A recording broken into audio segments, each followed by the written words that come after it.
Coach Jaclyn Dickens is an Emory and Henry alumni and was a 4-year women's basketball player and came back to coach the Wasps, entering her 5th season as head coach. Joining us today is Jaclyn Dickens. Thank you so much for coming. Thank you for having me.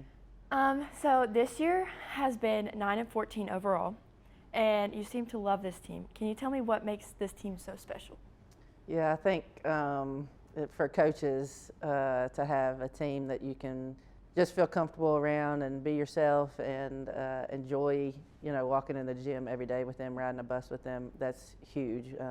You can win every single game and not have that same chemistry or that same feeling with a team, and it's just not as good. And definitely love this team. They're a good group.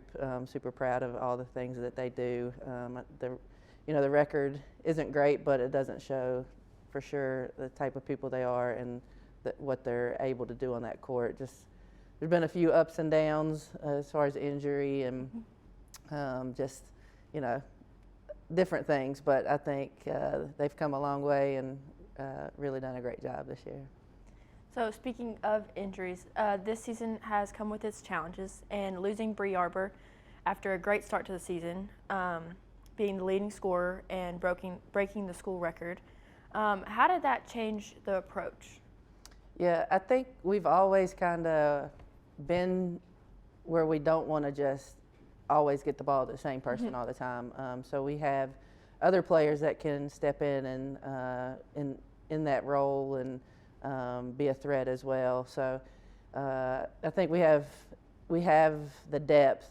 It just helps to have Bree maybe take another defender away from somebody else like Emma or Hannah and Grayson and Mimi. So and then the bench that comes in and does, Grace has stepped up in that role, and so it has been a little bit up and down. She had the concussion and then the thumb, but I think several people have stepped up, and we've been right there with a lot of teams, and so still excited for the finish of the season. So with 5 games left in the regular season, do you have any goals to finish off with the rest of the season? Yeah, it's been our goal pretty much the whole season to finish 500. At one point, goal was to make the tournament. I think it may be a little tough now, but still, you never know if we could finish out strong and upset a couple teams, and then a few teams that are ahead of us, maybe they lose a couple that they shouldn't. You never know, but still fighting to try to get 500. We had to finish out, with those wins, those 5 wins, but you just never know. So keep battling, fighting every day. So as an alumni, what was it like to come back as the coach, and is it added any pressure to you? It actually has. I was a head coach prior to coming here, and you always want to win as a coach. Right. That's super important. But I think coming back to the school you played at, and so many people that that are coming to games and supporting you and following you on social media, you want to be successful for them as well.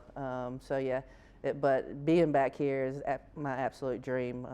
That's where I want to, finish out, and I think this is right where I want to be. So I was lucky to get the opportunity to come back and be an assistant, and then be the head coach next. So, when someone comes and sees the team, what do you want for them to see? Yeah, I think a lot of people have said it to us this year that we keep fighting. Like if we're down by a large number, we keep fighting back. There have been a few games where we've been right there and it's ended up being a large deficit. But I truly think that this group continue to fight. Like they don't want to lose, and if we're down 20, we want to lose by 10 instead of 20. So I think that's a good description of them, and I think high character. I always want that to be, something that our team is about. So as we moved into D2, can you talk about the recruiting aspects, and how do you branch out from getting local girls? I don't know if we ever will branch out from getting local girls. I think that's an advantage. Yes. One, because you get a lot of fans and support when you have local girls. It's just a matter of the time frame of how much talent is in the local area.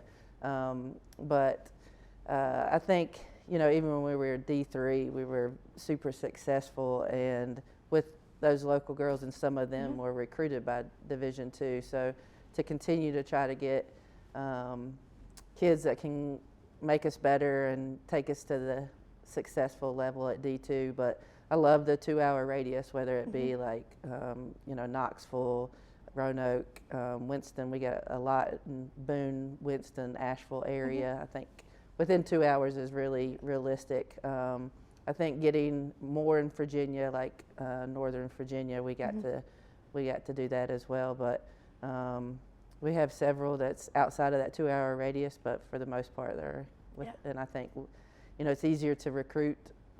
Easier to get to their high school games and show support when they're local. So on Wednesday, the 21st, Mars Hill comes to Emory, and we'll be playing the annual Play for K to support Kay Yow and the Cancer Fund. Can you tell us the importance of the game to you? Yeah, I think in all of women's basketball, it's a huge fundraiser and awareness game. And growing up, I went to Kay Yow's camp when I was in high school. I loved her as a coach because she got the most out of them without yelling and cussing, and that's kind of how I coach as well. So I've always admired her.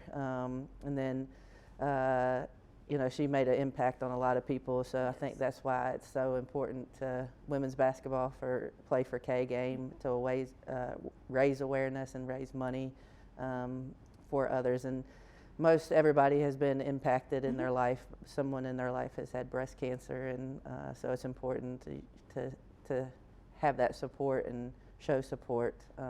We're also doing the following Saturday after a Donate Life game where we're going to raise awareness for that. We're teaming up with Stewart School, which is Mimi Trainum's high school, and something they've done every year, and started with in honor of her mom, and now this game will be in honor of both her parents. So that's important to us as well, to raise awareness and try to get donors to be an organ donor or register to be organ donors. So we'll be pushing that week as well, along with Play for K. Well, thank you so much for joining us, and good luck on the rest of the season. This has been your sports interview. I'm Hope Shockley.